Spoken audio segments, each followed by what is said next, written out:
development. I personally am not against development, but I'm concerned about the scale of the development. The peninsula is now becoming a place where either the very rich or the very poor live. That's what it's turning into. Finally, now in my lifetime, we're starting to see really a positive growth in the city of Portland.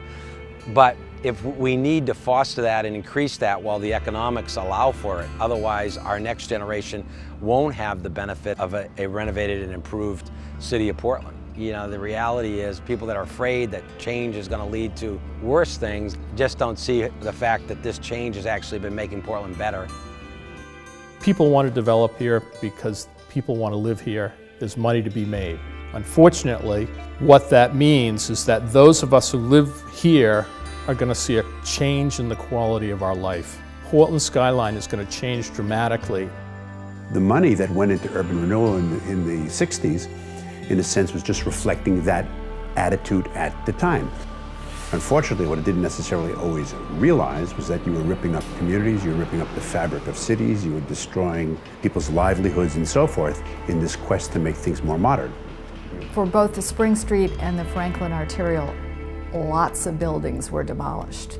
The Jewish, Italian, African-American families had lived in that neighborhood for many years. A whole area of those homes was removed. There were literally thousands of residences that were torn down during that era of urban renewal. Instead of a vibrant neighborhood with great architecture, houses and businesses and families, it's a sewer for traffic, and that's a real tragedy. Portland is a beautiful city historically, but it also needs growth to be a vital, enjoyable place to live. We don't want to do a Disneyland version of the Old Port or the East End. We want to do modern architecture that's energy efficient, that works well for people living there. A good architecture really combines all of those ingredients. We are in a very good economic cycle right now, and some people think we're close to a peak of it.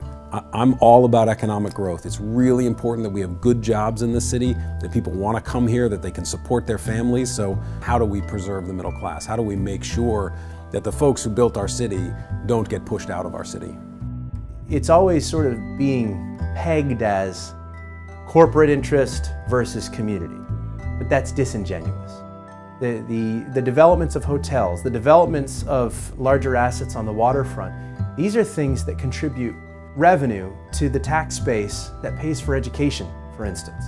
If the only solution in the city of Portland is to get more money out of those who are living here, that just increases the cost of living for that mother and father and their family. Are we displacing people who've always lived or worked on the peninsula? Those are perfectly legitimate questions to ask. That does not mean you should say, oh no, absolutely, we're not going to develop, we're not going to change, we're going to stay exactly the same. Every generation should add its mark, its stamp on the community.